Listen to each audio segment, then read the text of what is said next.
Bueno, asumo que podemos comenzar y bueno, quien se incorpore un poquito más tarde omite esta primera parte que probablemente sea un poco menos importante que las exposiciones de ustedes y el diálogo entre ustedes. Bueno, mi nombre es Alba Zambrano, actualmente soy directora del programa Magíster en Psicología Comunitaria de la Universidad de la Frontera y tengo el honor de poder presentar este tercer seminario ya internacional en línea que busca generar debates sobre temas que son relevantes a nivel país, para nuestra región y por supuesto también de interés y de compromiso por abordarlos de parte de nuestro magíster. Este seminario lleva por título Nueva Política de la Infancia, Desafíos para la Psicología Comunitaria. El ámbito de las niñeces es sin lugar a duda un ámbito central, destacado en el quehacer del magíster y por tanto para nosotros es, yo diría, una doble satisfacción el tener entonces este espacio de diálogo. Voy a dejar presentados a quienes hoy día les van a acompañar y entonces luego esto va a quedar a cargo de Marina Alarcón, quien va a ser las veces de anfitriona y coordinadora de la discusión. Voy a presentar entonces también con mucho agrado y agradecimiento a Felipe Viveros Caviedes, licenciado en Derecho por la Universidad de Chile, con diploma en Derechos Humanos y Desarrollo Social en el Instituto de Estudios Sociales de La Haya. Tiene también diploma en Protección de Derechos Constitucionales, otorgado por la Universidad Diego Portales, diploma internacional en Derecho de la Infancia, por la misma universidad, en colaboración con la UNICEF, y también diploma en mediación. Es investigador y consultor nacional e internacional en materia de derechos de interés público, de organizaciones sin fines de lucro. Ha tenido una destacada también participación en distintos espacios ciudadanos que han promovido y que han velado por la vigencia de los derechos de las niñeces y también en la línea de los métodos alternativos de resolución de conflictos y mediación. Ha sido investigador y docente en universidades chilenas y también en el programa sobre filantropía, sociedad civil y cambio social en América Latina de la Universidad de Harvard, el proyecto global de la sociedad civil, sección Chile, de la Universidad Johns Hopkins y el Centro Internacional de Derechos sin Fines de Lucro, ICNL en inglés, de Washington, D.C. En el pasado reciente integró también el movimiento intergeneracional denominado Movilizándonos por una cultura integral de derechos de la niñez y adolescencia, trabajando en incidencia y seguimiento legislativo y la alianza de diferentes instituciones reunidos en un bloque, ¿no es cierto?, por la infancia. Actualmente asesora al Colegio de Mediadores de Chile y a diversas organizaciones no gubernamentales y ejerce también el rol de mediador. Muchas gracias, Felipe, de nuevo por acompañarnos.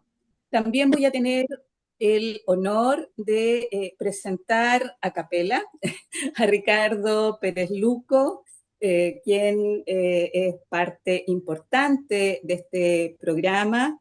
Él es psicólogo por la Universidad de la Frontera, tiene formación tanto en México a nivel de magíster, en la línea de políticas sociales y en metodología en la Universidad de Salamanca. Ha sido un incansable promotor de distintas iniciativas en beneficio de mejorar, basados en la evidencia, ¿no es cierto?, las acciones hacia los sectores de infancia y juventud, buscando desde la investigación, desde la docencia también generar incidencia en este campo. Es, por supuesto, cómplice de muchas iniciativas compartidas, también en conjunto con Marina Alarcón, quien es también psicóloga por la Universidad de la Frontera, magíster en ciencias sociales aplicadas, terapeuta familiar y doctorada también en psicología. Ella tiene una trayectoria también en el campo de la familia y de la infancia vulnerada en sus derechos, buscando espacios para la promoción de los derechos y distintas alternativas que vayan mejorando también la intervención basada en la evidencia. Y bueno, en conjunto, los tres y otros colegas de nuestro departamento, a quienes también se ha sumado, por supuesto, Jaime y Eric, hemos estado entonces sistemáticamente promoviendo distintas iniciativas que permitan generar mejores espacios de desarrollo, oportunidades para la infancia, las distintas formas de ser y ser niñeces en este país. Así que un gusto, doy entonces pase a Marina Alarcón. Hola a todos, muy buenas tardes. Muchas gracias, Alba, por las presentaciones del caso en cada uno. Bueno, y efectivamente, como Alba ya nos ha introducido, estamos hablando sobre infancias, niños, niñas y adolescentes, niñeces últimamente, más o menos con más fuerza desde el año 90, ¿cierto? Se firma la Convención Internacional por los Derechos del Niño. No obstante, nuestro país saca esta ley de garantías y protección integral en el año 2022, recientemente, ¿no? O sea, ha pasado un largo tiempo en que este trabajo en las infancias ha estado un poco con la convención como un telón de fondo, pero no necesariamente con toda la implementación que eso requiere. Estamos entonces ante una ley nueva relativamente que aún hoy día sigue teniendo nuevos reglamentos, nuevos elementos que la van perfeccionando y probablemente mucho por seguir avanzando, ¿no? Y eso es lo que hoy día queremos ir conversando con nuestros invitados, Felipe y Ricardo. Para ello, entonces, vamos a pedirles que inicialmente nos den su opinión respecto a todo este proceso, señalen un poquitito los avances que hemos tenido, a lo mejor oportunidades, desafíos, y también, por supuesto, pensando en la psicología comunitaria, ¿no? ¿Cuáles son en este contexto, en este proceso de avances o no de atención y de intervención hacia las niñeces, hacia las adolescencias, y cuáles son los aportes que podemos esperar o podemos de alguna manera a lo mejor propiciar desde la psicología comunitaria? Felipe, entonces te damos la palabra. Sí.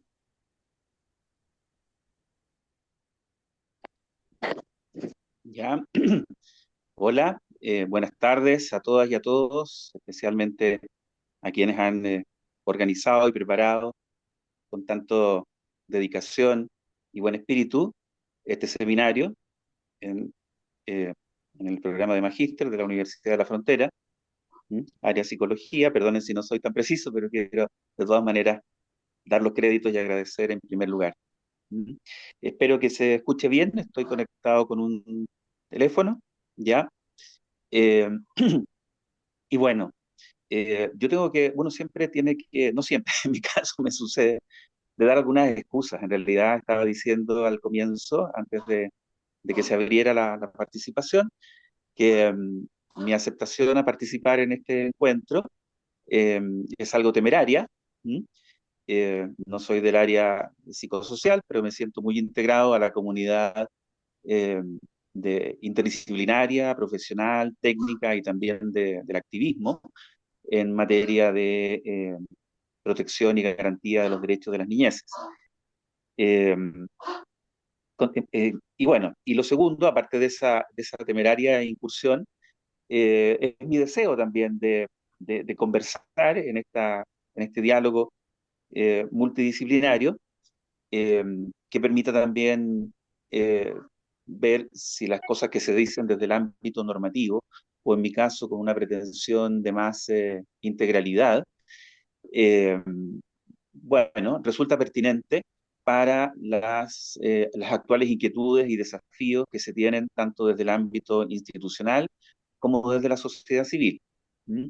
Y en particular en el ámbito académico respecto de estudiantes de posgrado o de postítulo que eventualmente estén pensando o ya colaborando en los espacios que esperamos se abran o ya se estén abriendo en relación con el trabajo concreto de poner en ejecución las promesas, las declaraciones, los mecanismos, las instituciones o instancias que están en en la ley que va a ser como el centro en torno al cual voy a tratar de girar mis comentarios.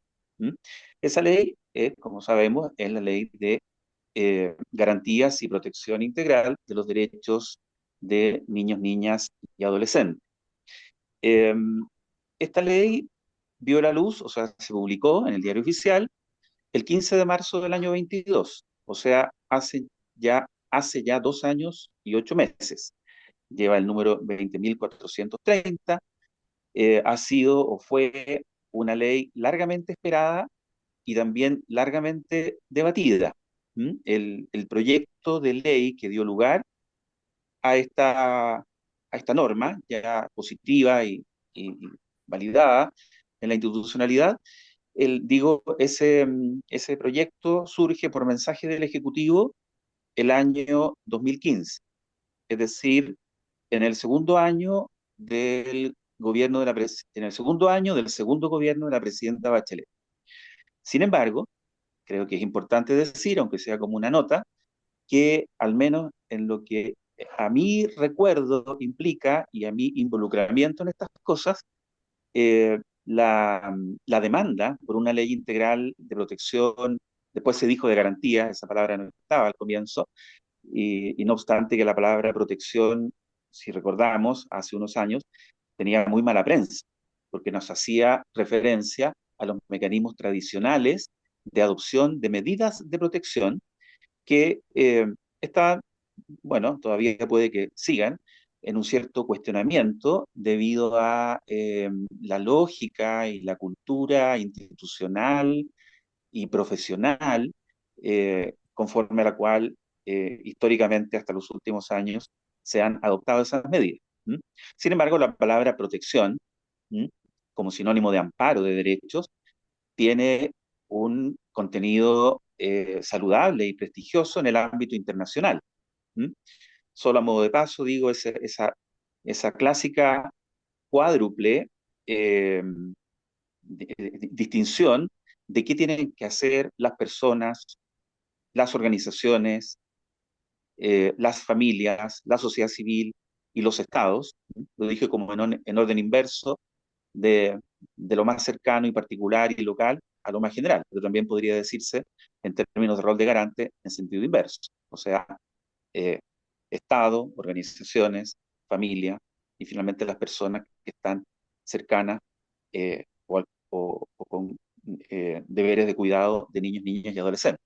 Y esa clásica cuádruple, eh, diríamos, eh, forma de aproximarse a qué hay que hacer con los derechos para protegerlos, consiste, uno, en respetarlos, es decir, no vulnerarlos directamente.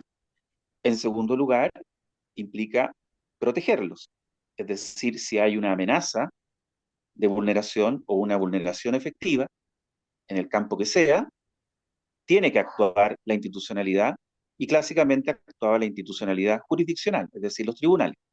Pero esa función de protección no es exclusiva de los tribunales, también le pertenece o le corresponde, como, diríamos, como un deber y responsabilidad a la administración del Estado. Luego venía otro verbo, garantizar los derechos. ¿Qué significa esto? O sea, proteger los derechos hay que hacerlo, sin duda, y la primera señal que encuentran los llamados a proteger es la declaración de los derechos, tal como está enunciada en los instrumentos internacionales, y en el caso que nos ocupa particularmente la Convención de Derechos del Niño, también en la Constitución Política de la República, en las leyes que complementan. ¿Mm? Eh, pero el enunciado declarativo, diría yo, y aquí lamentablemente quería empezar con una descripción objetiva, pero es inevitable vaya un poco el pelambre a la ley, ¿cierto? O sea, esta ley se parece mucho a otras leyes latinoamericanas que a mi modo de ver pecan de profusión lingüística, de promesas difíciles de cumplir, ¿m? Maravillas en lo que podríamos llamar en sentido jurídico la parte dogmática, es decir, los contenidos sustantivos jurídicos a los cuales hay que hacer, los cuales deben aplicarse. Pero siempre sabemos que el ámbito del derecho está en el ámbito del deber ser. Por lo tanto, las declaraciones, promesas, mandatos, obligaciones, requisitos, actuaciones normativas, están en ese campo, que no es el de la, voy a decir un pleonasmo, de la realidad real, sino que de la realidad normativa. ¿Mm? Y pese a que, al menos en los momentos que a mí me tocó como interactuar con asesores o directamente con los entes colegisladores de parte del Ejecutivo o de parte del Congreso Nacional, siempre se dijo, oh, no, nosotros no vamos a incurrir en una frondosa legislación que prometa hasta lo imposible, o si no lo promete, por lo menos pareciera referirse a que estamos en condiciones de asegurar por parte del Estado y de todos los demás agentes eh, una especie de mundo no conflictivo, un mundo de pleno respeto y aplicación de los derechos. Bueno, yo tengo que decir que si uno mira esta extensa ley, profusa, extensa en principios y también en garantía de derechos, algunos de ellos incluso redundantes, porque prácticamente se copia, eh, diríamos, el fraseo que está en la misma convención, entonces uno dice, bueno, ¿en qué grado aporta? ¿Mm? Uno tendrá que decir en la letra chica, sí, aporta, porque nuestros operadores jurídicos eh, diríamos, inmediatos, entiéndase, tribunales, servidores públicos, jerarcas administrativos, abogados y asesores abogados, eh, suelen decir, no me incluyo entre ellos, trato de tener una hermenéutica un poco más abierta, pero suelen decir, si no está en la ley, aunque esté en los tratados, no tengo como una duda si lo puedo aplicar directamente. Así que mejor en esos casos llevémoslo a la Corte o vamos a la institucionalidad internacional, en este caso la interamericana, entendida como la Comisión Interamericana o la Corte Interamericana, cuando las respuestas no están a nivel local. ¿Mm? Entonces, esa es la letra chica que uno diría el valor que tiene reproducir en esta ley. ¿Mm? No digo que es lo único que hace en esta materia, pero en buena medida hay muchos de los artículos que son, y no soy yo el único que lo dice, ni el principal, por supuesto, de que son en alguna medida redundantes. Si uno quiere ponerle la guinda de la torta a esta crítica, ¿mm? eh, uno diría que pecamos y no somos muy distintos de otros países latinoamericanos en cuanto a legislar de un modo como se hacía la buena literatura en los tiempos del boom, es decir, con lo real maravilloso, con algo de realismo mágico. ¿Mm? Bueno, pero esto que lo digo críticamente lo quiero ponderar de inmediato, porque afortunadamente, y retomando lo que estaba diciendo de la división cuádruple, me voy a quedar con la idea de garantizar. O sea, estábamos diciendo respetar los derechos. Algunos dicen que hay una quinta, pero que es la primera, reconocer los derechos. Entonces, recapitulo para avanzar rápido. Reconocer los derechos, respetar los derechos, proteger los derechos en un sentido amplio, es decir, a través de una institucionalidad específica, y luego viene, en cuarto lugar, garantizar los derechos, y digo de inmediato la quinta, porque no voy a insistir demasiado en ella, al menos en esta oportunidad, que es promover los derechos. ¿Mm? Digo dos señas para que ubiquemos esto último y volver a lo penúltimo. ¿Mm? Promover los derechos es un mandato a las instituciones públicas y privadas, a las organizaciones de la sociedad civil, en lo que se refiere a la difusión, la comunicación, diríamos, el campo de la cultura y especialmente el campo de la educación formal y no formal. O sea, la formación, educación, capacitación en derechos, en el enfoque de derechos, como se dice en el campo nuestro de la niñez, más lo que puedan hacer los medios de comunicación y las demás organizaciones que son o formativas u orientadoras. Antiguamente se decía, entre otras, las iglesias. No sé si estamos en condiciones de seguir diciéndolo, pero cualquier entidad que tenga un influjo moral, ¿m? O ideológico, si se quiere, ¿m? o si salimos de ese campo y de ese simplemente el campo formativo y educativo, está en el deber tanto del Estado como de los demás agentes garantes de la promoción de los derechos o el promover los derechos. Cierro por ahora ese punto y me concentro en el tema de garantizar los derechos. Se parece a proteger y es en cierto punto una derivada, pero en bastante literatura se le señala como algo diferente o que complementa. Diríamos que el garantizar los derechos significa que el orden jurídico y social en su conjunto contiene diversas instituciones, procedimientos y normas para que los derechos declarados se cumplan o se apliquen en la realidad. Y dentro de ellos eh, sobresalen cualquier mecanismo de exigibilidad, que ya lo dije, en algún modo está incluido dentro de la idea de proteger. En el ámbito comparado, cuando se puede recurrir directamente a una corte para que proteja a cualquier individuo o grupo de personas eh, que reclaman o alguien reclama a su nombre que se les viola o vulnera o se le amenaza de vulneración a algún derecho, a ese mecanismo en el derecho comparado se le llama acción de amparo.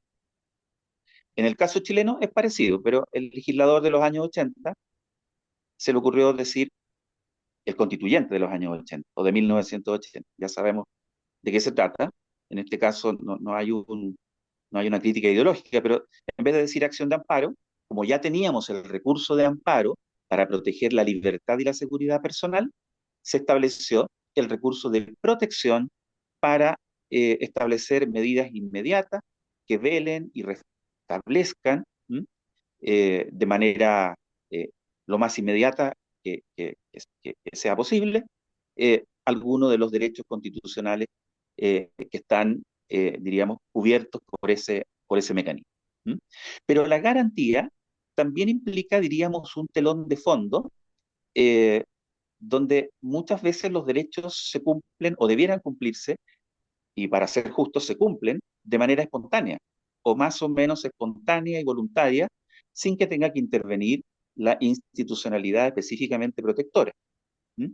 Por ejemplo, en las familias, uno puede lamentablemente encontrar altos, alarmantes índices de maltrato y violencia infantil, pero por muy alta que sea, uno no puede decir, uno no puede decir que en la mayoría de las familias no se cumplen espontáneamente los derechos de la niñez.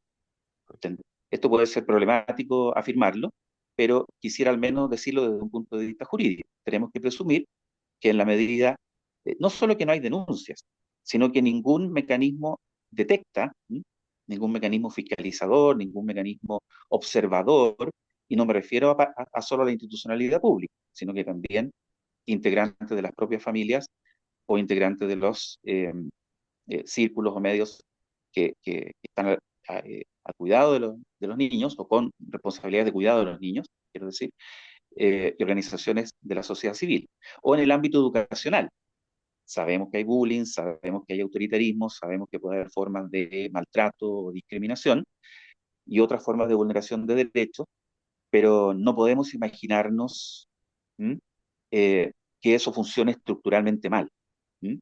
Bueno, lo que digo lo digo con cierta cautela porque también estaría dispuesto a afirmar que uno puede vivir estructuralmente diríamos, en sociedades o culturas que son vulneratorias de derechos. Entonces, todo lo que acabo de decir, desde el punto de vista dogmático, se deshace con un comentario más, si se quiere, de visión política que el que estoy diciendo hasta ahora. ¿Mm? Por eso, las afirmaciones que digo en un sentido más dogmático jurídico, cuando digo dogmático, es entender la norma como el método de conocimiento del derecho y de la legislación. ¿Mm? Es una, diríamos, es una aproximación pretenciosamente científica al derecho, pero que tiene larga tradición y les puedo asegurar que así se estudia el derecho en las escuelas de derecho. A veces con una dogmática más abierta a la experiencia y a las realidades, pero imposible no considerar las mismas normas. Bueno, entonces yo diría, como estaba queriendo ponderar, el exceso de retórica en materia de principios. Autores como Estrada ubican 17 principios en la ley de garantías, y el exceso también de normativa declarativa de derechos, con algún grado de redundancia, también lo mencioné. Uno puede ponderarlo porque afortunadamente la ley no desmerece, al menos en lo formal y normativo, respecto de su título. Es decir, de que hay garantías. ¿Mm? Estas tienen cierta problemática, pero la garantía existe. ¿Dónde están las garantías propiamente tales? Están en aquellos aspectos de el reconocimiento de las normas, donde inmediatamente se alude a un mecanismo donde alguien tiene una responsabilidad, una obligación de actuar en favor de restablecer el derecho o de asegurarlo, de promover. ¿Mm? Y también está en los títulos finales de la ley. ¿Mm? No diré finales, me refiero a ver si no me equivoco, al cuarto y al quinto, es decir, donde se habla de la protección integral. ¿Mm? Esa protección integral clásicamente se distingue entre protección judicial o jurisdiccional y protección administrativa. ¿Mm? Eh, Como la protección judicial básicamente ya está contenida y no tuvo cambios, eh, está en la ley de tribunales de familia. Esta ley menciona que la protección integral tiene esos dos caracteres paralelos, jurisdiccional y administrativo. ¿Mm? Eh, Desprendiéndose de la lógica de las normas, que es más cercana a las personas, a los niños, niñas y adolescentes, la protección de carácter administrativo, que no existía y que fue muy debatida, muy controvertida y finalmente establecida, pero existe. ¿Mm?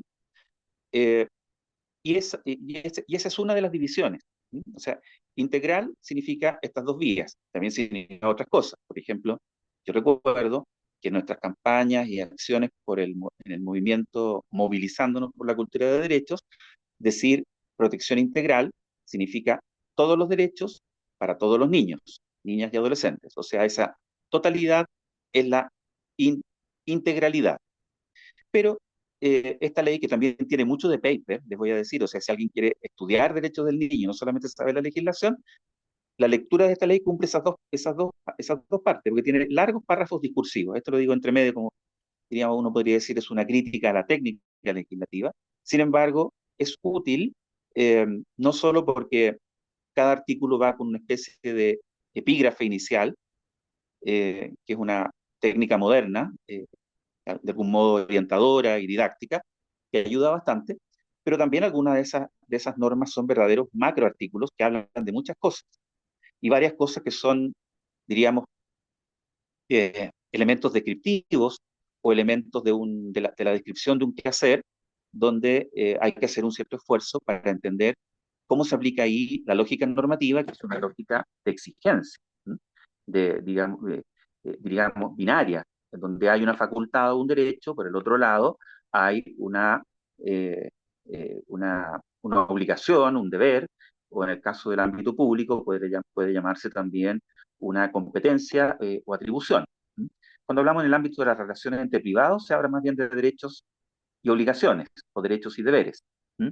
Cuando las obligaciones competen al ámbito público, se reserva o se suele reservar, esto no es unánime, eh, la noción de deber o la noción de cumplimiento de competencias y atribuciones, cuya diríamos, cara negativa, el no hacerlo, implica una responsabilidad. ¿Sí? O sea, la responsabilidad es un hacerse cargo del no cumplimiento de esas atribuciones para las cuales la ley establece eh, determinadas conductas y actuaciones, especialmente de los entes públicos. Bueno, eh, creo que dejé un poco en el aire un detalle nomás de lo que estoy diciendo. Esta ley comenzó a debatirse en 2015, el proyecto de ley, Bachelet 2. Sin embargo, decía que en mi recuerdo yo me puedo remontar al menos hasta el 2009. ¿M?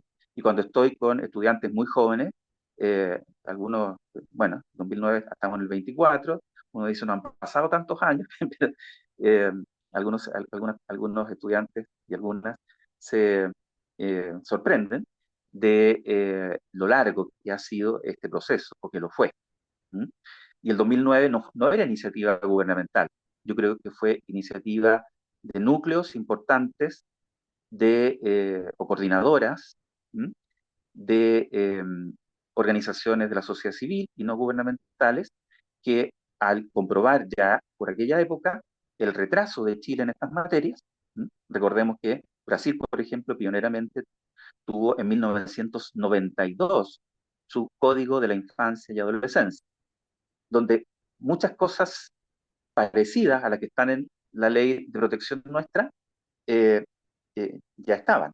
O sea, si uno ve 89, la aprobación de la Convención de Naciones Unidas, año 90, su ratificación por la inmensa mayoría de los países, una alta tasa de países de la Tierra, entre ellas Chile, y en Brasil se demoró 2 años. Chile, saquemos la cuenta, del año 90 al año 2024 se ha demorado 24 años. ¿Mm? Eh, es divertido porque en algún momento hablábamos como una forma retórica de impactar a las autoridades para que priorizaran estas materias, decirle, se han cumplido 20 años de la convención y no tenemos ley integral.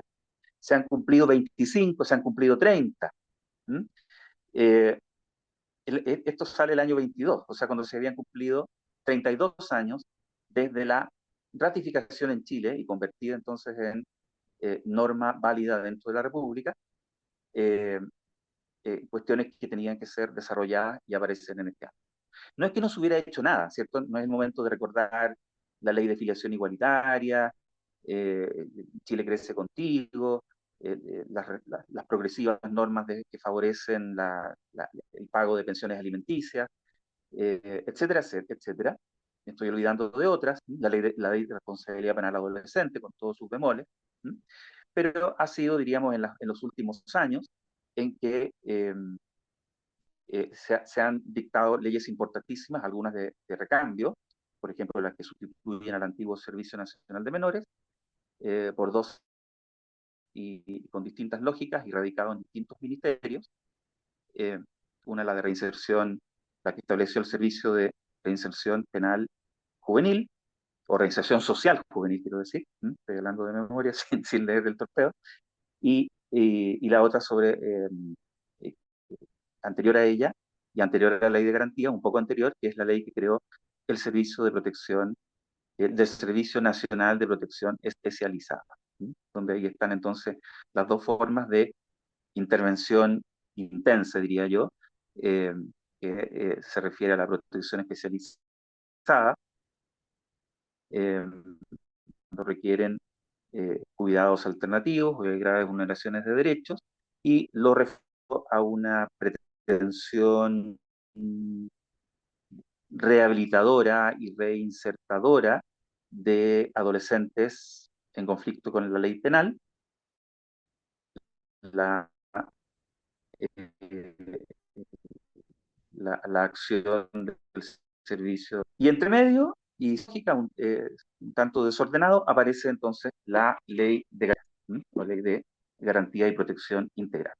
A ver, para decir algunas cosas que sean más importantes que este contexto, que yo creo que es importante también, pero bueno, si quiero ser respetuoso con algo, con el tiempo que informalmente me dijeron que podía usar, que eran 20 minutos, no sé cuánto llevo, pero quiero decir algo súper importante respecto a esta ley como para entrar en la conversación más sustancial y eventualmente en una segunda oportunidad que tenga para hablar o responder preguntas, profundizar. Eh, yo creo que lo más importante de la ley, no tanto los derechos que están enunciados, que por supuesto son muy importantes, como lo dije, uno es que existan las garantías y por lo tanto haya un mecanismo o haya diversos mecanismos que no sean puramente jurisdiccionales, porque es difícil para el ciudadano común, para qué decir para un niño, niña o adolescente, que más encima tenga problemáticas de tipo eh, recursos familiares, otro tipo de vulnerabilidades, o simplemente eh, niños, niñas y adolescentes de las amplias clases medias actuales, que también están en una situación de mucha vulnerabilidad. Y para que, y por ser, digamos, ser congruente la universalidad. O sea, si para cualquier ciudadano es más o menos difícil acceder, muy excepcionalmente se puede acceder sin abogado, está todo este programa basado en ley de los curadores ad litem. La ley de garantía establece también eh, el derecho de los niños a tener su propia representación judicial distinta de la de los padres. ¿Mm? Sin embargo, es difícil para los ciudadanos. ¿Para qué decir acceder a la Corte? ¿Mm? Porque la Corte de Apelaciones del territorio en que uno vive es la que puede resolver los llamados recursos de protección o acciones de protección. ¿Mm? Eh, entonces, la protección administrativa está más cercana. Y creo que no lo he dicho hasta ahora, que es una cosa súper importante de la protección administrativa, el rol clave, el rol muy clave que han de ejercer las oficinas locales de niñez. ¿Mm? Uno mira la ley, lo mira positivamente que existan, su normativa, igual lo dejo para un momento más adelante, pero hay muchas críticas también respecto eh, no de ellas mismas, sino que de la debilidad con la cual se presenta. ¿Mm? También una cuestión que podría vulnerar garantías es que las oficinas locales de niñez, las OLN, eh, requieren como cuatro o cinco, o han requerido como cuatro o cinco reglamentos para estar operativos. Afortunadamente, esos reglamentos ya se han dictado, pero igual estamos en una prolongada y, bueno, expectante fase de implementación de lo que las oficinas locales de niñez. Solamente adelanto el componente que las oficinas locales de niñez dependen directamente de las secretarías regionales ministeriales del Ministerio de Desarrollo Social y Familia. Pero al estar localizada y al funcionar, valga el uso de la misma palabra, y al estar relacionados funcionalmente con las secretarías regionales ministeriales y más arriba con la subsecretaría de niñez, que hace las veces de lo que se exigió por mucho tiempo de un organismo rector. ¿Mm? Ahí está digamos, la línea jerárquica. En la cúspide, la subsecretaría de la niñez como organismo rector, luego una desconcentración regional a través de las CEREMIS eh, de ese Ministerio de Desarrollo Social y Familia, y abajo en la base las ONL, Oficinas Locales de Niñez, las cuales administrativamente están a su vez vinculadas con el municipio respectivo, con la municipalidad respectiva. Es decir, todo lo que es contratación, políticas de personal, van por ese lado y, de acuerdo al presupuesto público asignado, hay que arreglarse. Bueno, hubo unas OLN pilotos el año 22, luego se sumaron otras más de 100, el año 23 ya eran 97 más. Yo creo que estamos en un proceso de completación, no sé si la palabra existe, pero no se me ocurre otra, el proceso de completar las oficinas locales de la niñez en todas y cada uno de los municipios de Chile. ¿Mm? O de repente agrupación de comunas, ¿sí? Porque si uno mira los resultados electorales por allá en el extremo sur o en el extremo norte, más en el extremo sur diría yo, hay comunas donde hay, no sé, 1.000 electores o menos de 1.000 habitantes. Entonces, no tengo claridad, pero ahí es posible la facultad que tiene el Ejecutivo para crear una OLN, no en una comuna en particular, sino que en dos o más, como agrupación de comunas.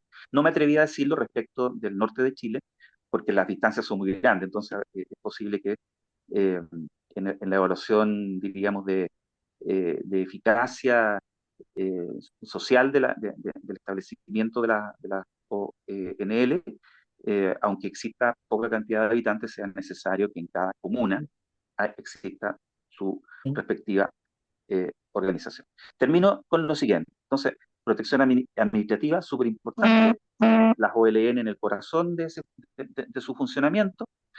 Hay más cosas que decir, no las digo por ahora. Y lo otro que también quiero decirlo como algo súper sustantivo de esta ley, es que esta ley afortunadamente también honra, eh, y es necesario que los actores se alineen en torno a ello, a la idea de que se está constituyendo un sistema integral de protección y garantía.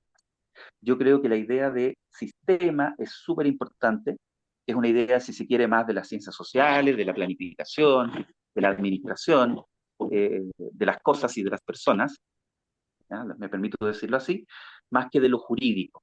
¿Mm?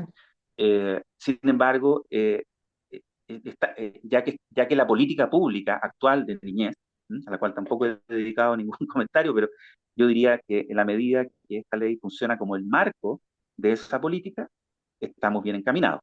Es re importante lo que haga la Defensoría de la Niñez, la propia subsecretaría como autoevaluación, los observatorios que existen desde la sociedad civil, las universidades y cualquier otro actor organizado para hacer el monitoreo, la supervigilancia, en definitiva, las distintas formas más o menos intensas y más o menos obligatorias o vinculantes, como se suele decir, de control y fiscalización del cumplimiento de este asunto. Yo quiero destacar e incluso recomendar, hay un informe del año 2023 sobre Mm. el primer año de implementación de esta ley de garantías realizado por la Defensoría de la Niñez.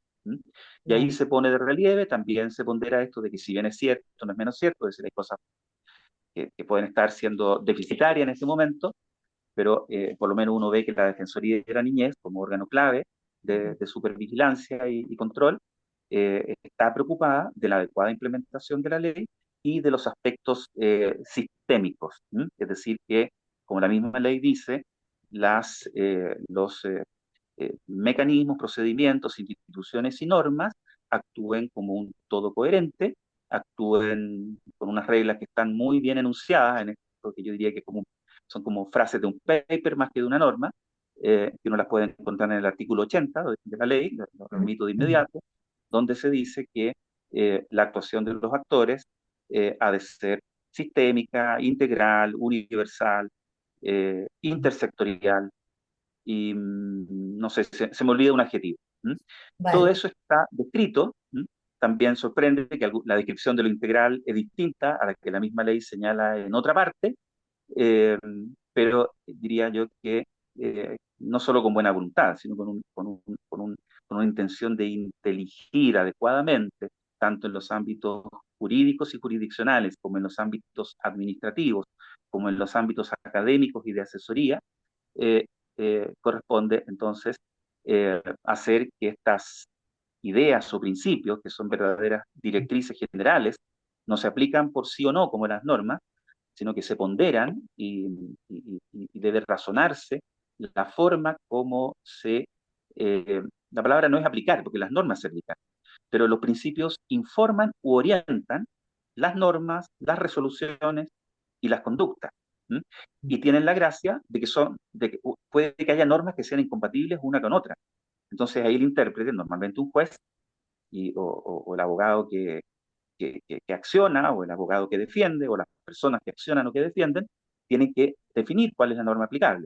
En cambio, con los principios tenemos una acción que lo dicen diversos autores, Rayoli o Dworkin eh, y otros, su actuación no se entiende por un sí se aplica o un no se aplica, sino Vale. que implica Felipe, una ponderación progresiva del asunto.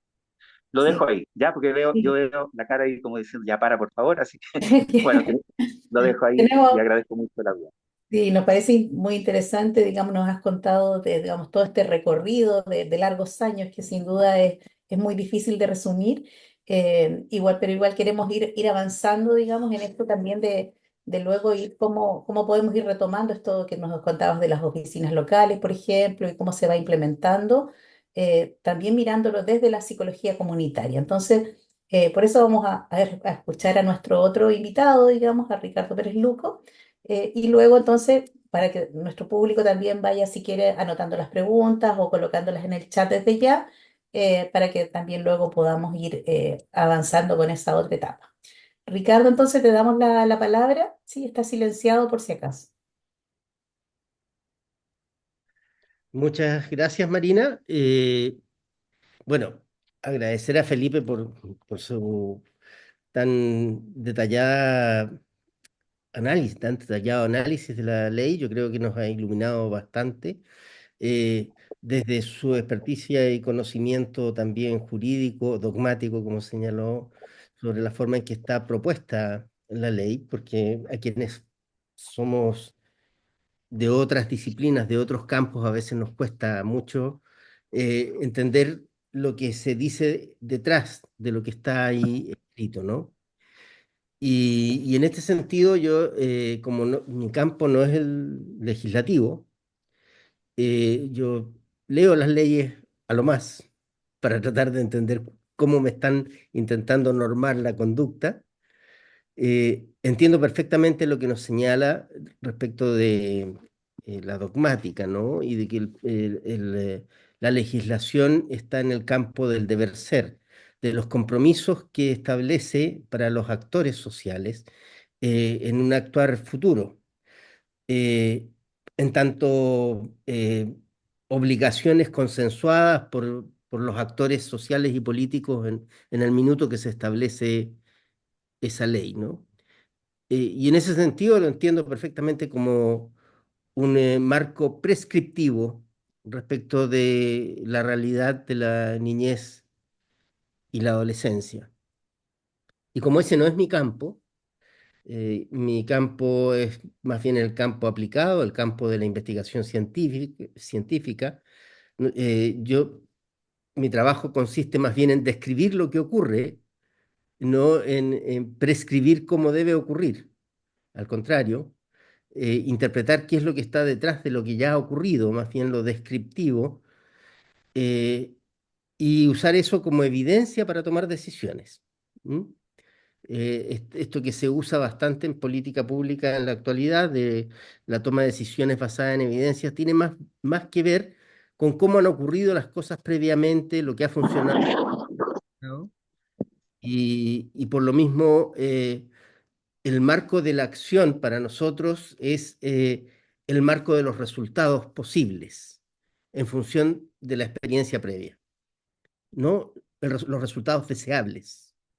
Y esa distinción creo que es importante porque a mí me hace mucho más sentido, no que me haga más sentido, a mí me resulta mucho más cercano el documento de la política de niñez y adolescencia, porque ahí se definen o se concretizan las acciones, son cerca de 250 acciones, que se proponen para los próximos 9 años, tal como lo planteó Felipe hace un rato atrás, eh, en función de hacer efectivas las garantías que la ley define, ¿no?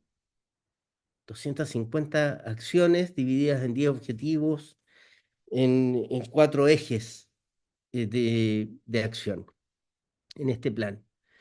Y sobre eso quiero referirme. En realidad yo quiero ser bastante breve porque quiero que discutamos el tema, porque el Estado chileno, tal como nos dijo Felipe hace un rato atrás, se demoró 32 años en transformar el compromiso que se definió al suscribir la Convención de los Derechos del Niño en un marco legal, bastante moderno, que está bien escrito, que es bien detallado en las exigencias que le ponen a los distintos actores y en las garantías que se busca establecer para los niños, niñas y adolescentes.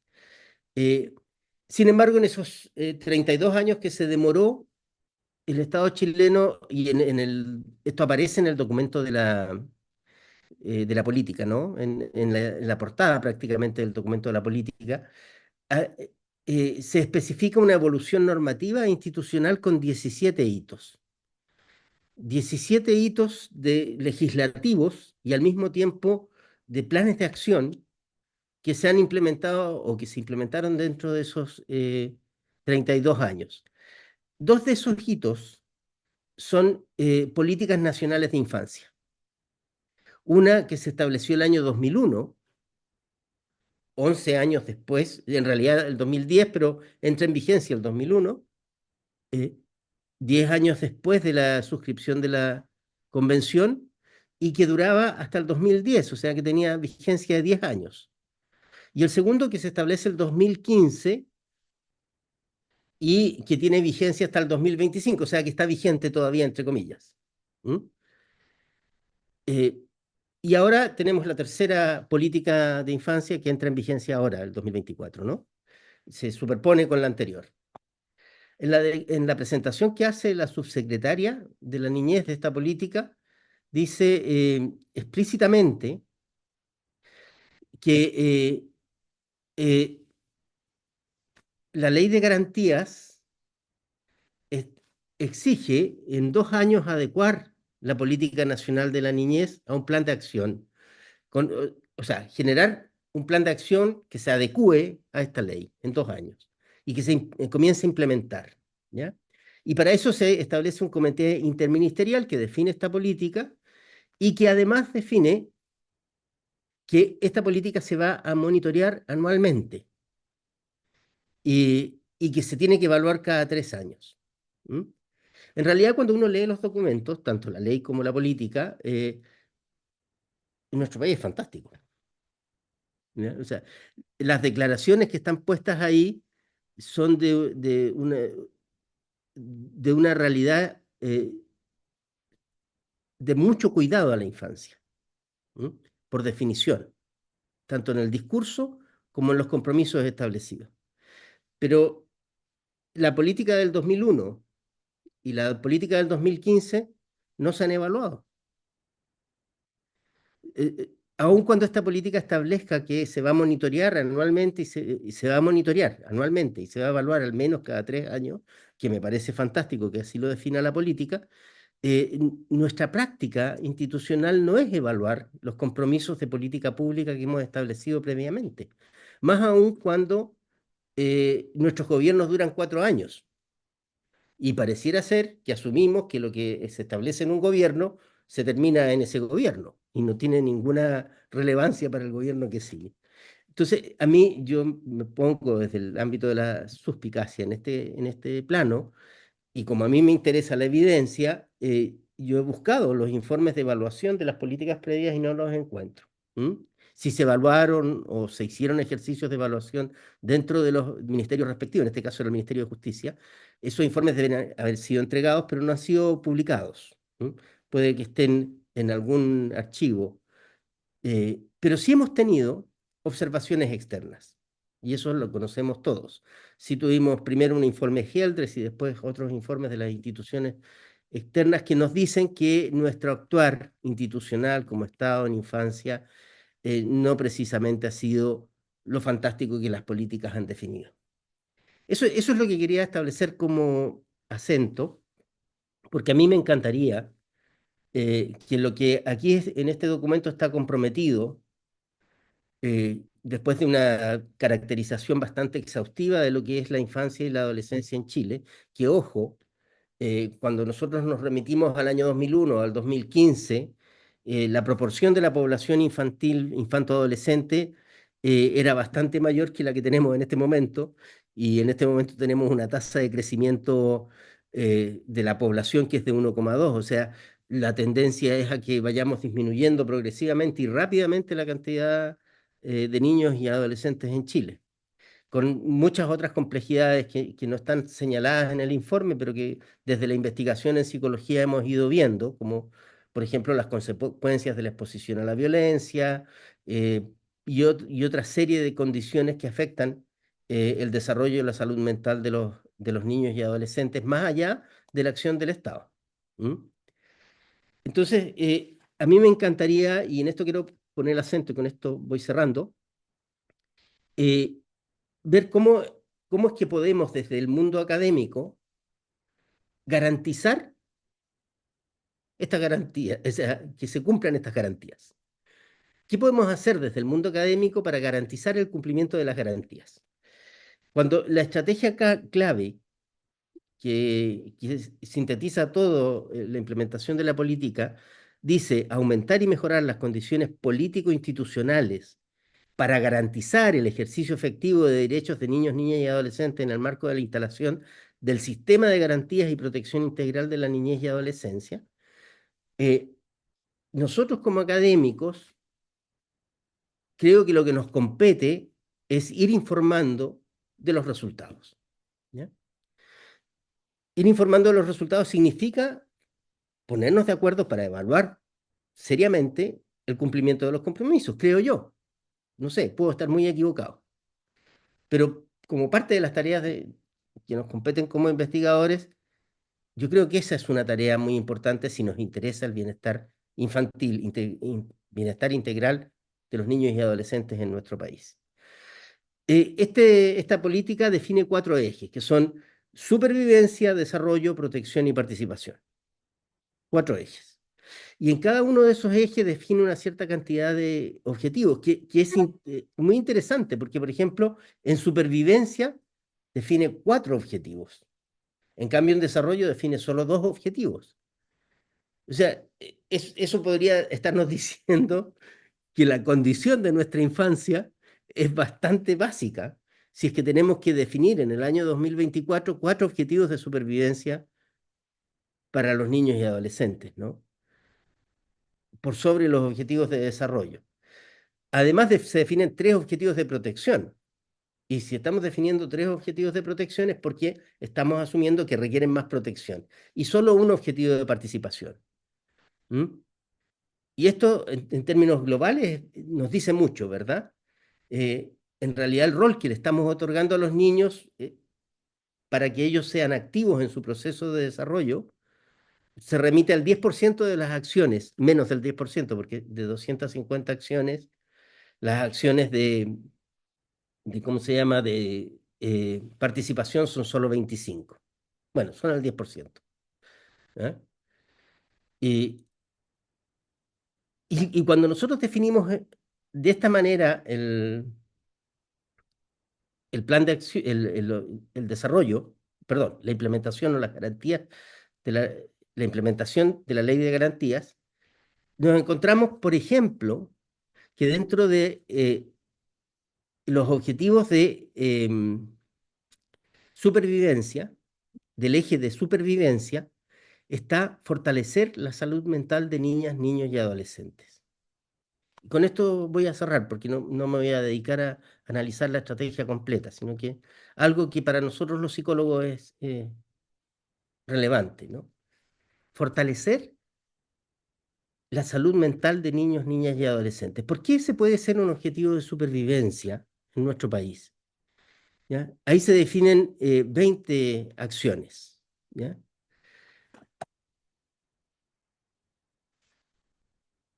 El por qué, en realidad, es porque tenemos diagnósticos que nos dicen que ese es un ámbito de vulnerabilidad importante de la infancia y la adolescencia.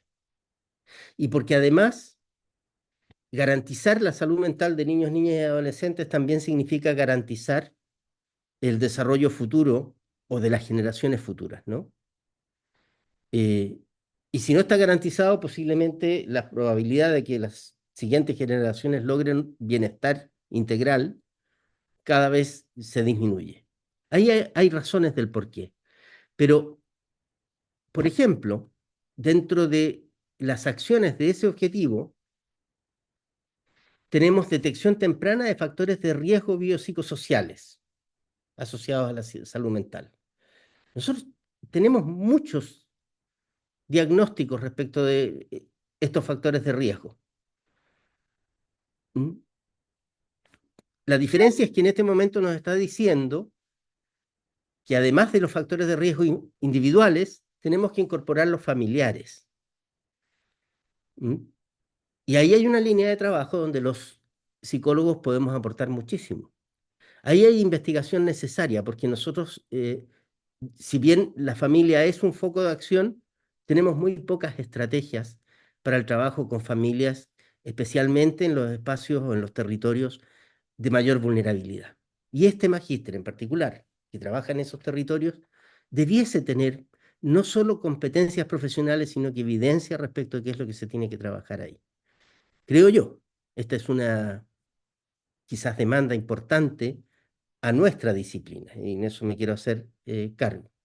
Y también en este mismo campo nos dice prevención y detección temprana del consumo de alcohol y drogas de niños, niñas y adolescentes y sus familias o cuidadores. ¿Y por qué aparece esto y dentro de las acciones de supervivencia? Básicamente porque los niveles de consumo de alcohol y drogas en Chile han ido creciendo sustantivamente en el último tiempo y también tenemos esos datos. Y eso evidentemente constituye una condición no precisamente de bienestar, sino que de riesgo grave para el desarrollo futuro de nuestras generaciones. Aquí las acciones que están definidas, a mi parecer, son todas necesarias, son todas acciones valiosas. Y se supone que si este es un plan de acción nacional, debiese haber recursos para ello. Pero personalmente creo que si nosotros lo dejamos en el plano de la declaración, de los objetivos de acción, sin disponer de los recursos suficientes o de las acciones para que eso se transforme en una acción concreta, donde evidentemente y en primer término tenemos que tener la información necesaria para tomar las decisiones, eh, posiblemente lleguemos al año 2032, cuando se vence este nuevo plan de acción, 2032 me parece que es, sin ser capaces de evaluar la política de infancia y adolescencia nuevamente. Eso quería señalar yo. Creo que esta es una invitación súper tentadora para quienes estamos en el mundo académico, pero creo que es una responsabilidad institucional, como nos dijo Felipe hace un rato, el garantizar que esto se cumpla también, que es una forma de operacionalizar la ley que también nos describió. Eso, gracias. Mm. Muchas gracias, Ricardo. Bien, primero que nada quisiera saber si tenemos manitos levantadas de alguien escrito. No tenemos preguntas, pero si hay alguien que desee a mano alzada darnos una pregunta. ¿Sí? ¿No? Bueno, mientras lo van pensando, yo sí tengo alguna y que tiene que ver precisamente con esto que estábamos viendo observo en ambas presentaciones, que yo creo que tiene que ver con lo que se observa tanto en la ley como en los planes de acción y la política, un énfasis cierto en la situación de los niños, niñas y adolescentes en situaciones de vulneración, ¿sí? No, y encuentro que obviamente eso es muy importante porque tenemos situaciones muy graves en nuestro país. No obstante lo anterior, desde este magíster en psicología comunitaria, me parece importante relevar que una de las grandes novedades o grandes esperanzas que en algún minuto hemos tenido en los años 90, cuando surge la convención, habla de comenzar a hablar de derechos civiles y políticos en los niños, niñas y adolescentes, ¿sí? O sea, necesitamos niños, niñas y futuros ciudadanos, ¿cierto?, con buena salud mental, como ha dicho Ricardo, pero también necesitamos ciudadanos que participen, que sean activos, que construyan comunidad con otros. Y en ese sentido, recordaba también que las oficinas locales de niñez que nos hacía mención Felipe fueron en su principio las OPD, ¿cierto? Que recuerdo que en su primer diseño traían diseñado, digamos, un espacio tanto para las situaciones de vulneración, pero también, y en la misma o quizás en mayor proporción, espacio para que se generaran en estas oficinas digamos, momentos en que los chicos participaran más, donde se fueran formando ciudadanos. Y me pregunto qué pasó con eso, ¿no? ¿Qué pasó con eso tanto en el diseño de la ley como luego en los planes de acción? Hoy día, Ricardo nos menciona, en participación tenemos un objetivo, pareciera como el pariente un poquitito más pobre al respecto. Entonces, ¿qué hay detrás también de esto? Más allá de que las urgencias, entiendo, sean las situaciones de vulneración, ¿dónde está el interés de que definitivamente en 10 años más, en 20 años más, quienes hoy día se están formando vayan a tomar decisiones, vayan a ir, por ejemplo, en periodos eleccionarios como el que estamos pasando, a tomar parte, digamos, a ser parte de la política y a construir en nuestro país desde el punto de vista de la participación? Es una pregunta para ambos, es para que ambos puedan reflexionar también, porque creo que para nuestros auditores también de la línea de la magíster en comunitaria es muy importante saber cómo movilizamos también estos procesos, ¿sí? ¿Quién quiere responder primero? No sé si quieres, Felipe. Ok, tomo la palabra, te recojo la palabra, quiero decir. No sé si apunto directamente a tu inquietud, pero ahí uno desprende varias cosas que están en esto. Eh, bueno, en algún momento dije, creo que coincido hoy no tengo los nombres, disculpen, no están ahí en ayuda de memoria, eh, así que, pucha, me excuso ¿Te de la... refieres a Ricardo? Ricardo habló antes Ricardo, que... ¿Sí? ¿y tú misma? Marina. Marina, ya. Coincido con ustedes en lo que está en el trasfondo. Eh, yo creo que, eh, bueno, y algo lo insinuaba, es bien sui generis esta ley. ¿Mm? Es un desafío para las generaciones más recientes de abogados, juristas, gente del área, eh, porque nos saca diríamos, de un modelo estrecho de tipo normativo, llamémoslo eh, privatista y dogmático, clásico, binario, de cómo se entienden las leyes. ¿Mm? Yo creo que en buena medida esta ley es una política pública cristalizada como norma. ¿Mm? Lo cual es bueno y malo. Es malo, ya lo dije, porque puede quedarse en el ámbito retórico y generar mucha decepción. Y en el ámbito positivo es porque al menos desde el enforzamiento, o sea, la búsqueda de que esto sea vinculante y generar las acciones de responsabilización en quienes corresponda, eso es una tarea típicamente jurídica. ¿Mm? Entonces, mientras Ricardo hablaba, yo buscaba, uy, no se ha evaluado. O sea por supuesto que le creo que no se ha evaluado. Decía, y no está prescrito, perdone que sea tan abogado para estas cosas, que se debe evaluar. Y sí, hay una norma cortita, artículo 83 de la Ley de Protección de Garantía, que dice que le corresponde o se le encarga a la Subsecretaría de las Niñez hacer una evaluación, si no me equivoco, a ver, no sé si dice anual, déjeme ver. Aquí tengo la ley, y anual. La subsecretaría, pero el fraseo también, uno dice, tiene que ver con la tensión, que no la hemos dicho, yo creo que hay que dejarlo plantado, uno pensaba, como ya hemos hablado tanto de la ley en otras ocasiones, que en esta oportunidad no era tan necesario hacer referencia a la tremenda disputa ideológica que hubo, expresada claramente en la falsa confrontación o tensión entre autonomía progresiva de los niños y derecho preferente de los padres a cuidarlos y criarlos y educarlos. Esa era era una de las principales. Yo creo que vale la pena decirlo ahora para que no parezca que no se dijo, o sea, como que estamos olvidados de que esta ley finalmente establece un cierto consenso, diríamos, nacional. En esto no les pido que me crean, pero al menos desde el punto de vista formal, es el consenso porque las fuerzas políticas logran, después de varias dificultades, quizás sería conveniente recordar, solamente el hecho de que esta ley eh, fue, diríamos, discutida y elaborada y aprobada en la Cámara, básicamente durante el segundo gobierno de Piñera, ¿m? Y que le correspondió ni más ni menos que al presidente Boric, recién entrado a su gobierno, promulgarla. ¿M?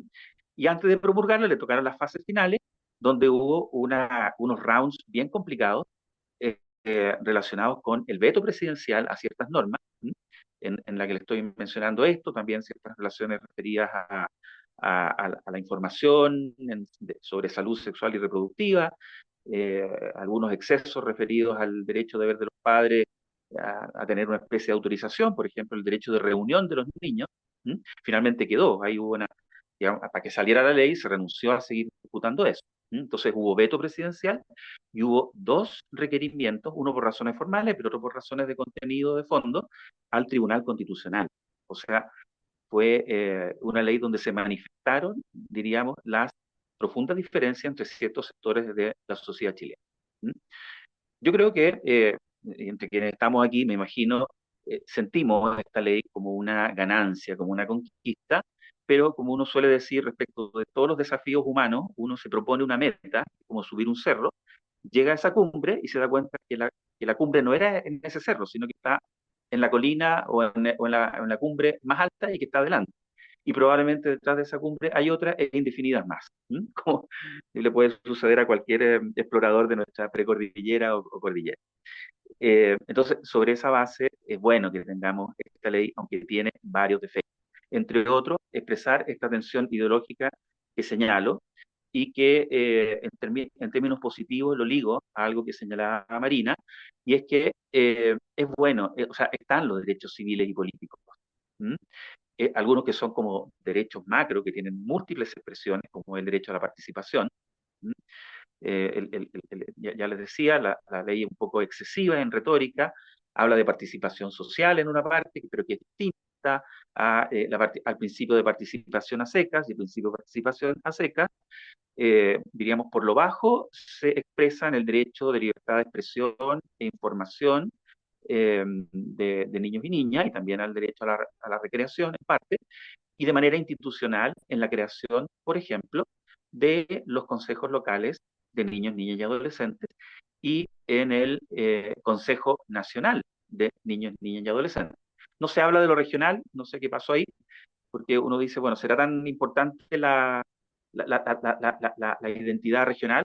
Y perdone que lo diga como pregunta, pero yo creo que delante de ustedes que están en Temuco y en la región, por supuesto que es importante. Sin embargo, no está establecido un consejo regional de niñas, niñas y adolescentes. Bueno, yo creo que es una cosa que tiene que seguir viéndose. A ver, ¿qué más digo? Era importante para mí mencionar que la obligación jurídica de evaluar está. ¿Mm? Y si uno quiere dar un tip para quienes puedan ser más ejecutivos, entre quienes nos escuchen hoy o después en estas cosas, basta un requerimiento a la Contraloría. O sea, constatar lo que Ricardo menciona, que primero era uno del año 2010 al 2020 o al 2000, no me acuerdo, 24, del 15 al 24, ahora por ahí anda circulando uno que es del 2018 al 24. Ricardo nos habla que este 24 hay que hacer otro, por otros 9 años, que es lo que la ley señala, pero vamos haciendo planes muy hermosos, porque eso es que no es lo único que me queda, pero creo que también me queda de lo de Ricardo, de la retórica y el fraseo bonito que hay en esa cantidad de cosas que el Estado chileno en sus distintas instancias, organismos, poderes, busca cumplir, pero no lo resulta. Pero el simple hecho de evaluar está planteado. ¿Cuál es la trampita? Pero yo creo que igual tenemos que superar esa trampa. Es que está mencionada, está fraseada como que la subsecretaría es la encargada. ¿Sí? No nos dice deberá, no nos dice es una atribución, competencia o deber, sino que está diciendo será la encargada de llevar a cabo una evaluación y monitoreo anual de la Política Nacional de Niñez y Adolescencia. Bueno, si es la encargada, hagamos valer esta responsabilidad, ¿sí? Por decirlo en ese punto.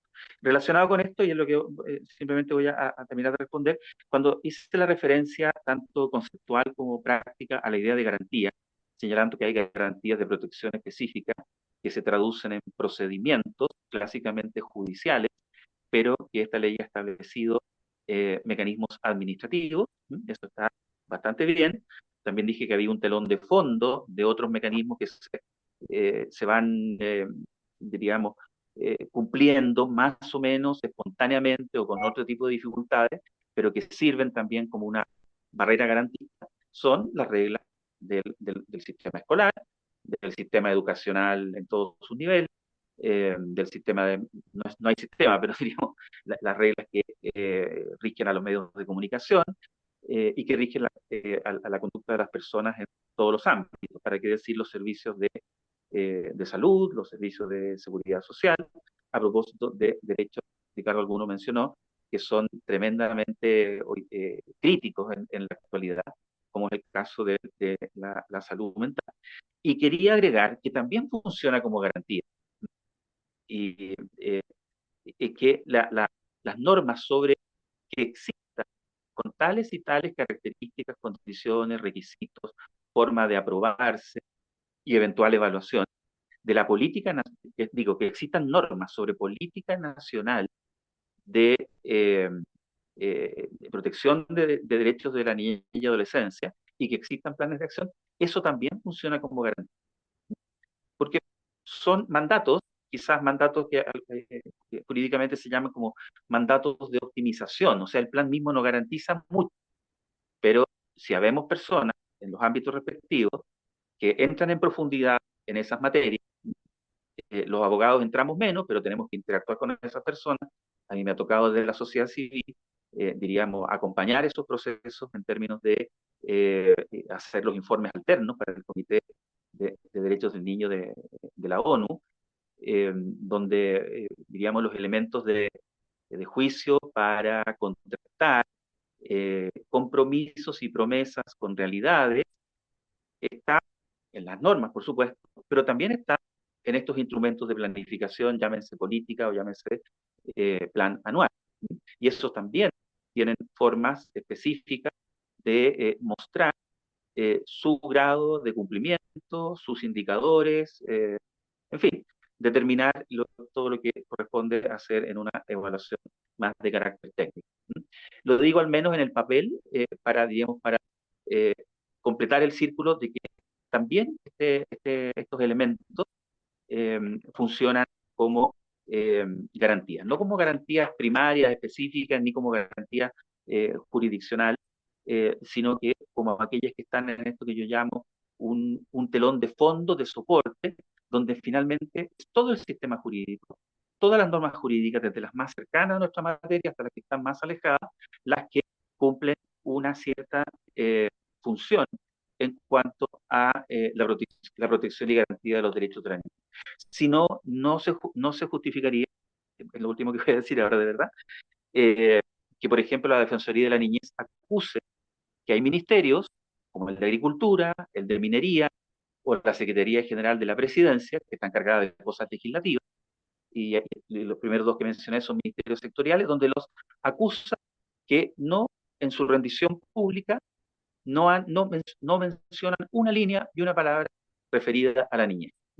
Eso nos está indicando entonces que eh, tanto, tanto en aspectos normativos, legales y reglamentarios, como en aspectos de políticas públicas en esos sectores que uno podría pensar están aparentemente alejados de las necesidades e intereses de los niños, hay también un mandato eh, que implica eh, más que granos de arena, ¿cierto? Pero son componentes que fragmentan, perdón, son componentes fragmentarios que unidos de manera coherente y pertinente debieran referir a esta idea que está expresada, creo yo, en el proyecto, al menos en su texto literal, la idea de sistema.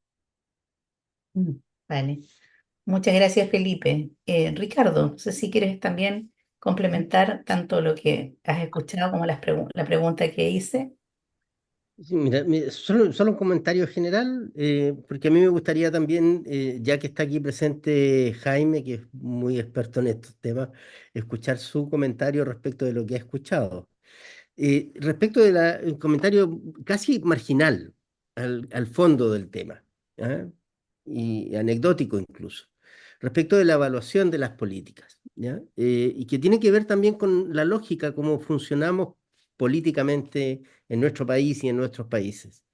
Eh, la evaluación no se entiende habitualmente como un proceso de observación de los resultados de la implementación de las acciones, sino que se entiende más bien como el impacto mediático que ha tenido la declaración de la acción.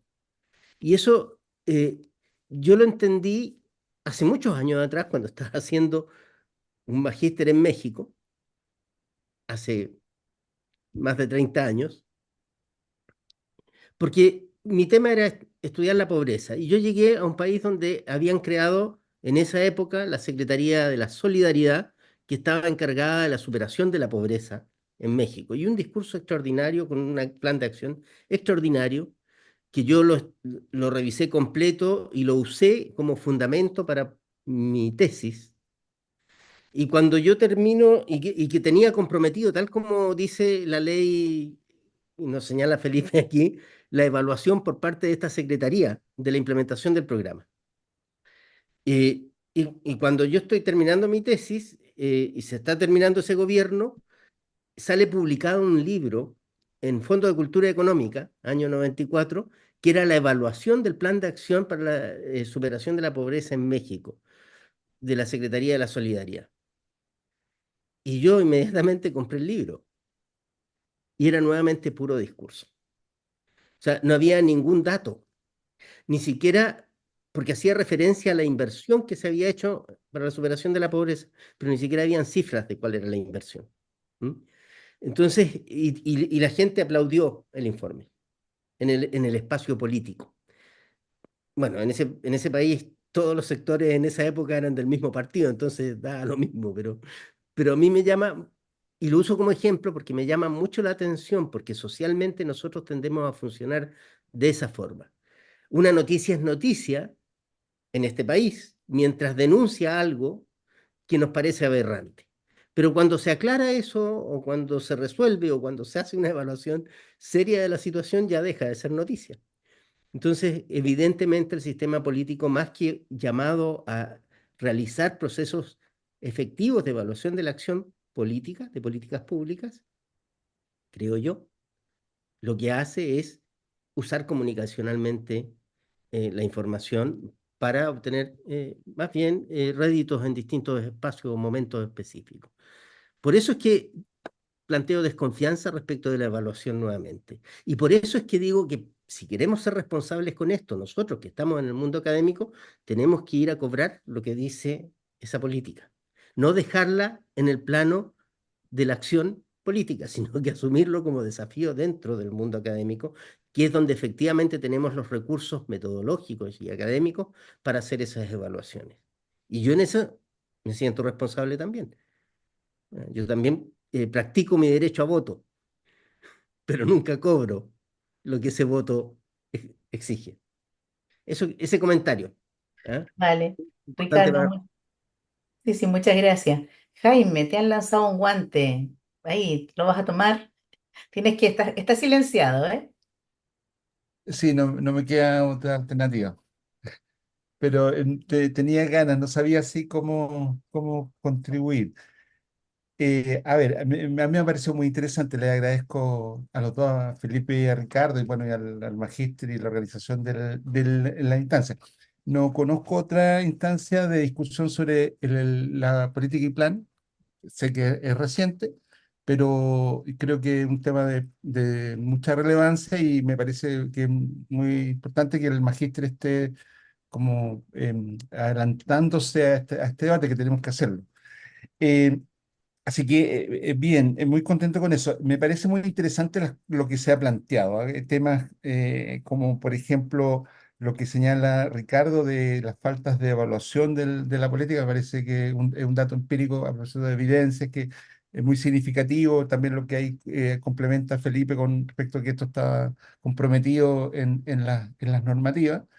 Me parece que hay que tomar en cuenta eso. Sorprende mucho la falta de evaluación y creo que es una línea en la que hay que avanzar. Quiero después decir otra cosa al respecto. El tema también bueno, el análisis que hace Felipe de la estructuración de la ley es muy interesante, este debate con el derecho y las implicancias y los recursos que nos entrega, en particular la ley de garantía y el plan. Entiendo que él focaliza más en la ley de garantía, pero los liga mucho. Así que me parece muy relevante. Sí quiero destacar que debiésemos valorar más el avance que está implicado en esta ley. Yo creo que efectivamente yo no conozco una ley que esté más cerca de nosotros que esta. eh, la de salud mental podría ser, pero la de pobreza, pero bastante más lejos, creo que aquí ha habido un avance importante.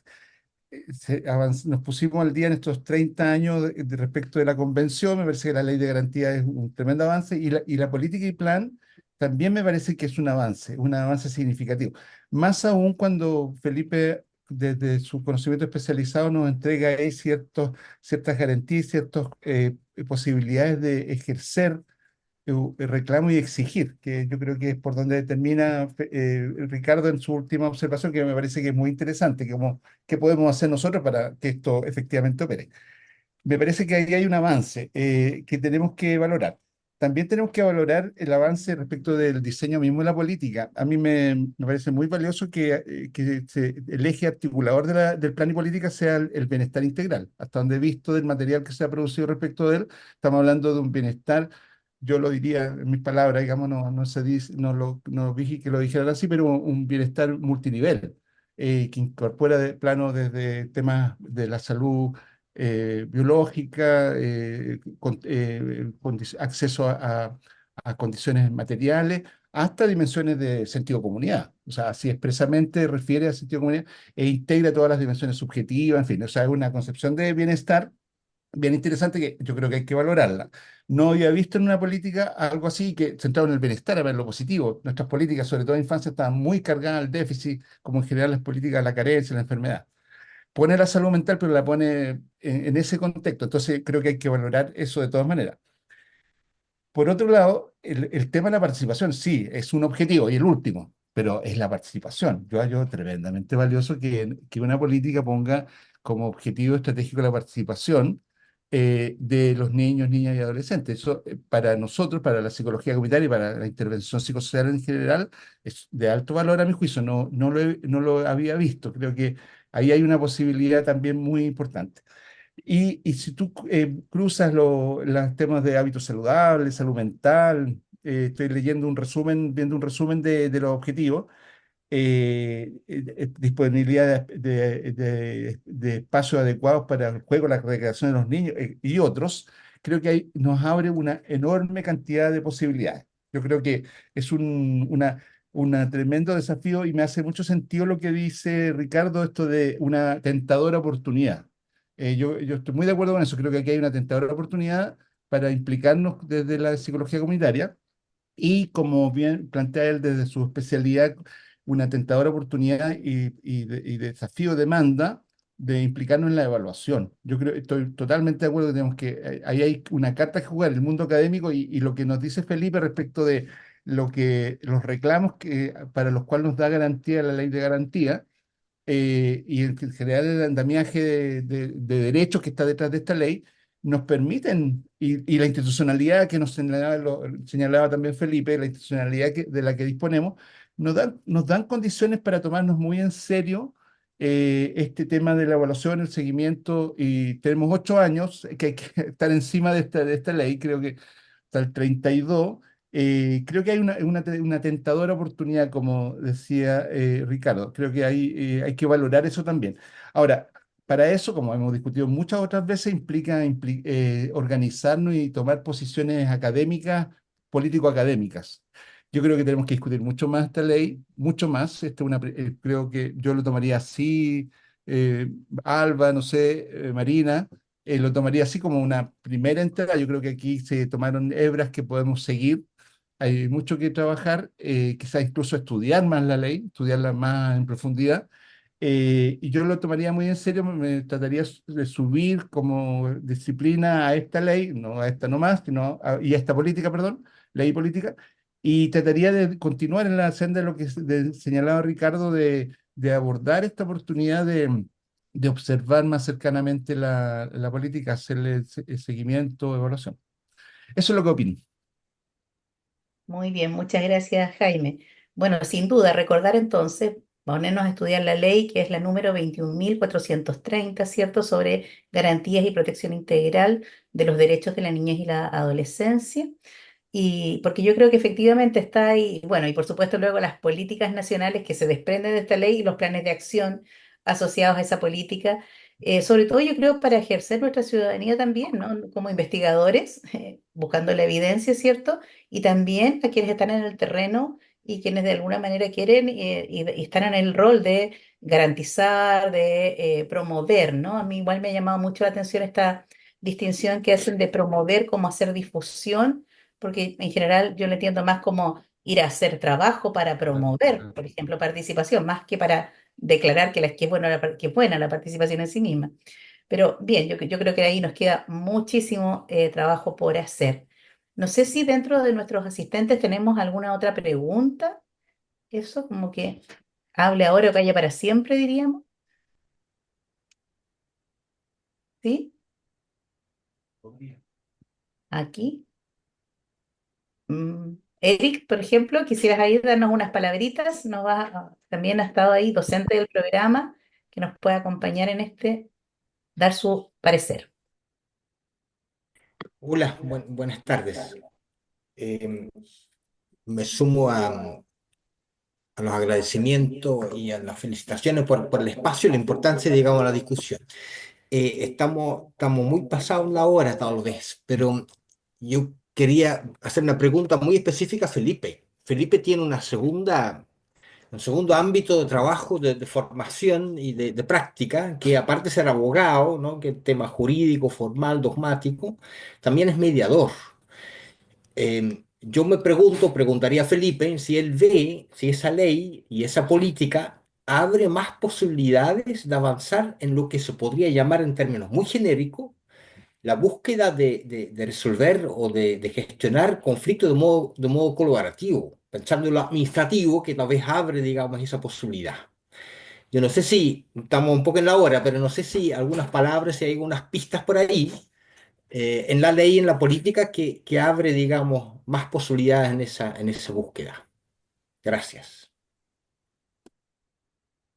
Ok, muchas gracias, Eric, por el desafío que implica y por el guiño, creo yo, a un importante ámbito de acción que todavía requiere mucha más socialización y práctica sostenida, y que es la gestión y resolución colaborativa del conflicto, dentro de la cual se llegue la mediación como el método eh, más usual, al menos en la experiencia comparada, y, y el más usualmente nombrado en, la, en las conversaciones chilenas académicas y profesionales sobre esta materia, y con cierto grado de inserción en la práctica, aunque todavía falta mucho.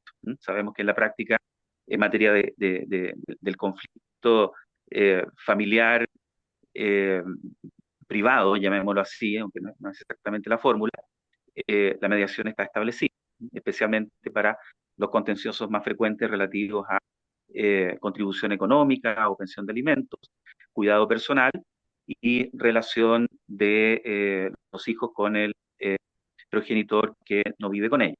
Eso está más o menos bien instalado, tiene sus bemoles, pero le lleva una ventaja bastante grande a varios otros sectores del ámbito de la interacción civil o social chilena, donde se producen la conflictividad y donde esto es menos, donde está menos desarrollado. Entonces, desde luego, yo diría, busquemos o hay que buscar la fórmula de instalar, de proponer, diseñar y finalmente instalar mecanismos de resolución de conflictos en el ámbito comunitario, ¿m? Que están en directa relación con la población infanto-juvenil, eh, pero también indirectamente ligada con otras clases de conflictividad. ¿M? Por mi conocimiento, sé que hay una red municipal o intermunicipal a lo largo de Chile, donde lentamente y con distintos grados de consolidación, desde algunos muy precarios y dependientes de financiamiento para el año próximo y así sucesivamente, y otros más estables de desarrollo de la mediación comunitaria. Para el conflicto civil patrimonial también hay un proyecto de ley, aunque es más lento eso, pero ahí está también. Conflictos de salud relacionados con prestadores públicos y privados y también con ISAPRES, eh, permiten a los usuarios que están afectados por casos de mala praxis médica y otras cuestiones, eh, eh, buscar formas de entendimiento. En relación con lo que directamente nos atañe, quisiera decir dos cosas. Una, eh, la ley del servicio de reinserción social juvenil contiene eh, instancias de mediación penal con adolescentes. Ese es un tema. ¿M? Entiendo que por estos días, o por estos meses, más bien dicho, eh, se está realizando las primeras jornadas intensivas de capacitación de personal más directamente involucrado en, ya sea de del Ministerio Público y sus fiscalías, de la Defensoría Penal Pública y de los tribunales que son competentes en esta materia, que son los tribunales de garantía y los de juicio oral. Por lo que sé, el año pasado se hizo esta misma capacitación intensiva en las regiones de la zona norte y ahora se están realizando en las de la zona sur. Eh, Diríamos, mi interrogante es que creo que en relación con esa ley y con el desarrollo de la mediación eh, diríamos, mediación penal y hay que agregar mecanismos de justicia restaurativa que también están, diríamos, complementarios con esa idea, da la impresión que desde el punto de vista de las plazas es muy minoritario. ¿Mm? Al menos en el diseño, eso genera una cierta decepción por, diríamos, por el modo como se establece, la dependencia que hace que eso no tenga grandes posibilidades de inclusión laboral, profesional de personas que puedan interesarse. O sea, van a ser pocos los privilegiados que puedan estar en esto, al menos en la etapa actual como uno visualiza esto. Y luego, en las OPL, yo, perdón, digo OPL o NL, se me queda pegado a las antiguas oficinas.